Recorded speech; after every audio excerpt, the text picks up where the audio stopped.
Selamat pagi pemirsa, selamat memulai aktivitas Anda hari ini Selasa 26 April. Kami kabarkan informasi teraktual dan inilah Kilas Nusantara Pagi.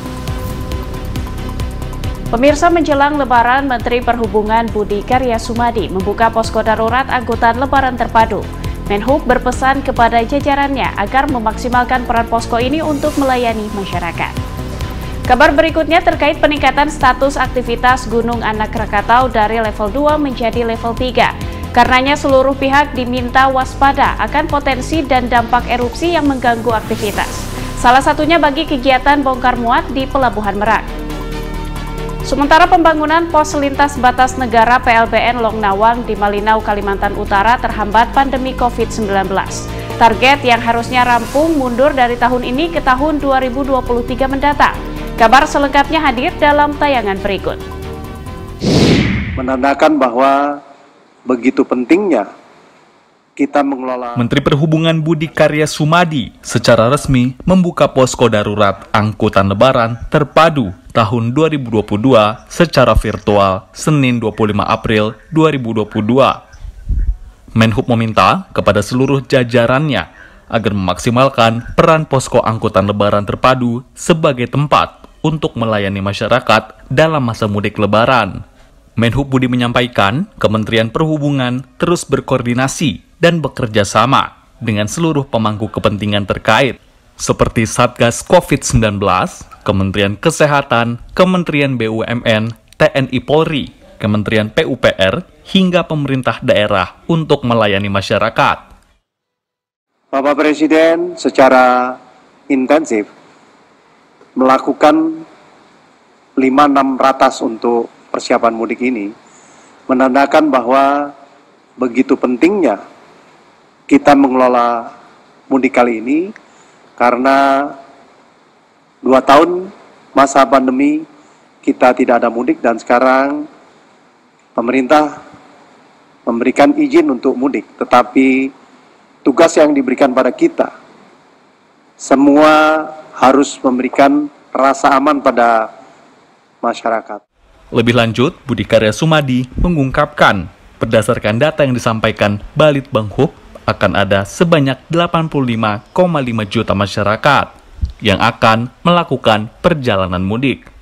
Sebanyak 47% diantaranya menggunakan kendaraan pribadi pada Lebaran tahun ini. Tim Kantor Berita Antara mewartakan.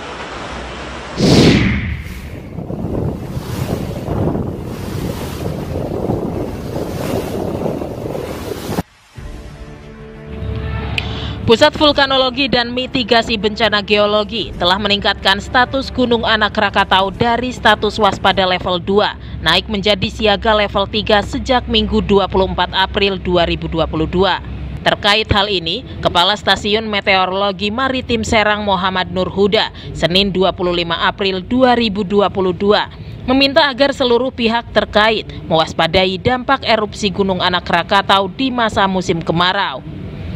Kondisi kecepatan angin yang cukup kencang di musim kemarau dikhawatirkan dapat mempengaruhi tinggi gelombang dan mengganggu jarak pandang kapal yang tengah melakukan penyeberangan. Terlebih dalam sepekan terakhir, seperti pada Minggu 24 April 2022, Gunung Anak Krakatau tercatat aktif menyemburkan abu vulkanik hingga ketinggian 3.000 meter dari atas puncak Gunung Anak Krakatau yang berpotensi mengganggu kelancaran aktivitas bongkar muat di Pelabuhan Merak.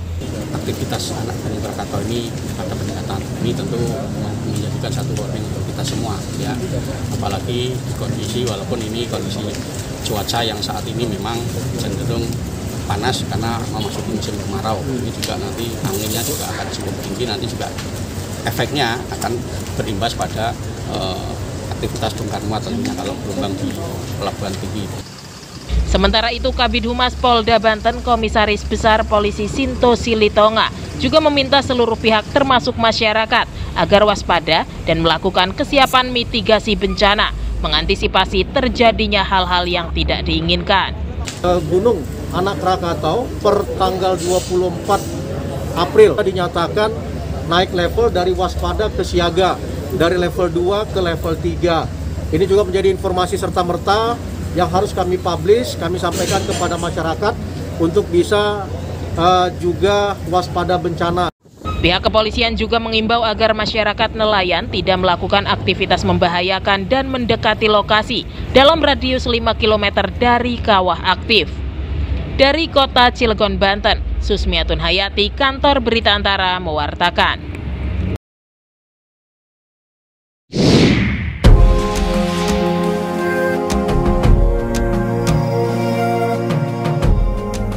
Wakil Gubernur Kalimantan Utara Janssen Tipapadan melakukan peninjauan langsung ke lokasi pembangunan pos lintas batas negara atau PLBN terpadu Long Nawang di Kecamatan Kayan Hulu, Kabupaten Malinau, Kalimantan Utara. PLBN Long Nawang yang dibangun oleh Kementerian Pekerjaan Umum dan Perumahan Rakyat (PUPR) semula diperkirakan selesai di tahun 2022 ini. Namun adanya pandemi COVID-19 yang membawa pengaruh pada ketersediaan dan pengadaan material pembangunan sehingga memasuki kuartal kedua tahun ini, realisasi pembangunan fisik PLBN baru mencapai 30 hingga 40%. PLBN Long Nawang adalah salah satu dari 4 PLBN yang dibangun di Kalimantan Utara sebagai pintu perlintasan Indonesia dengan negara tetangga Malaysia. Pembangunan PLBN ini akan memiliki sejumlah fasilitas pendukung seperti tempat ibadah, sport center, pusat kuliner, hingga perpustakaan. Sekalipun meleset dari rencana semula, namun Wakil Gubernur Janssen mengaku bangga dengan pembangunan PLBN di perbatasan negara. Menurutnya, pembangunan PLBN Long Nawang harus didukung dengan semangat dan nasionalisme masyarakat sekitar. Inilah model dari kinerja pemerintah untuk mewujudkan kehadiran pemerintah di perbatasan atau kehadiran negara di perbatasan. Nah, sehingga dengan demikian kita harapkan ke depan ya harga diri, ya semangat dan gairah masyarakat perbatasan itu harusnya lebih tinggi lagi dari yang sudah. Ya, kalau soal idealisme kebangsaan saya tidak ragu ya dengan masyarakat di sini. Sejumlah pembangunan fisik di PLBN Long Nawang yang sudah terlihat adalah MES 1 dengan luas 438 meter persegi, sebuah masjid, dan pusat kuliner atau food court. Selain itu, sedang dilakukan pengerjaan pada site development yang terdiri dari pengembangan jalan, saluran, serta pagar pembatas. Peninjauan yang dilakukan Wakil Gubernur Janssen merupakan lanjutan dari peninjauan link trase atau jalur dari Mahakam Hulu atau Mahulu di Kalimantan Timur hingga masuk ke desa Long Nawang di lokasi pembangunan PLBN. Diperkirakan pembangunan PLBN Long Nawang akan terrealisasi pada tahun 2023 mendatang. Dari Kabupaten Malinau, Kalimantan Utara, Datu Iskandar, Victor Ratu, Kantor Berita Antara, mewartakan.